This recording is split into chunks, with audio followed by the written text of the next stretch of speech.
À l'abri des regards indiscrets, dans l'ombre d'une ruelle de New York, j'observe cet homme aux pensées macabres que j'étudie depuis quelques jours déjà. Ce mec n'est qu'un enfoiré de la pire espèce. Le voilà qui plaque sa prochaine victime contre le mur, alors qu'elle tente de hurler tant bien que mal. Je l'entends suffoquer tandis que ses poumons doivent horriblement la brûler, bloquée par le bras puissant de son agresseur. Elle essaie de se débattre, mais que peut-elle faire face à ce charognard? Malheureusement rien. Je le vois glisser sa main sur la cuisse de cette malheureuse jeune fille, lui remontant la jupe afin d'atteindre son intimité.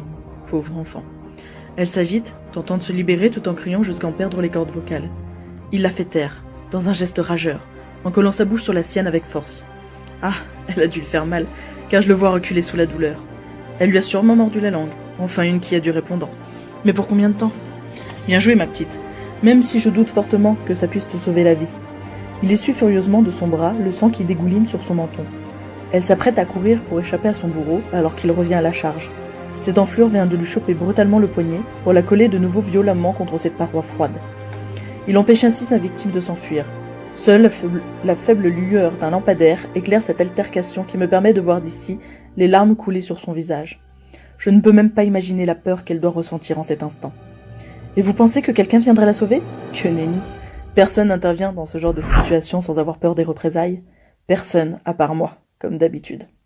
Allez, ce petit jeu a assez duré. Profite bien de ces quelques secondes, salopard. Ta dernière heure a sonné. J'émets un léger sifflement gorgé de vibrations stridentes à faire frémir le plus féroce des chiens afin de signaler ma présence. Sa tête se tourne brusquement dans ma direction. Je le vois plisser les yeux au maximum pour essayer d'apercevoir la personne qui ose mettre fin à ses envies morbides. En attendant, la jeune femme continue de se débattre sous l'emprise de ses bras. Ne cherche pas, mon gars, tu ne me verras pas. J'attrape une flèche dans mon carquois avant de la positionner, de viser et de tirer. Raconter comme ça peut vous paraître long, mais je vous garantis que je tire plus vite que mon ombre. Preuve en est. Il n'a pas eu le temps de dire ouf que la flèche a atterri directement dans son cœur. Et en plus, je vise juste. La jeune femme ne cesse d'hurler en voyant son assaillant s'écrouler à ses pieds. Elle ne réfléchit pas davantage avant de se sauver précipitamment. Sauve-toi, ma chère enfant. Cours aussi vite que tu le peux. Profite de la vie tant qu'il en est encore temps. J'attends toujours quelques minutes avant de partir à la rencontre de mes cibles, que j'abats sans l'once d'un remords. Pas la peine de dévoiler mon identité à une quelconque victime, ou même à un passant qui aurait l'audace de marcher à proximité. Il faudra bien quelques jours avant qu'on se rende compte de sa présence, à moins que la jeune femme ne dénonce cet acte. Le temps réglementaire écoulé, je sors de ma cachette, marchant doucement en direction de ce corps étendu en plein milieu de cette ruelle sombre. Je constate avec dédain que lui aussi a trépassé. Tu diras bonjour à Hadès de ma part. L'ange de la mort a encore frappé, ou comme même m'appeler les médias, Cupidon.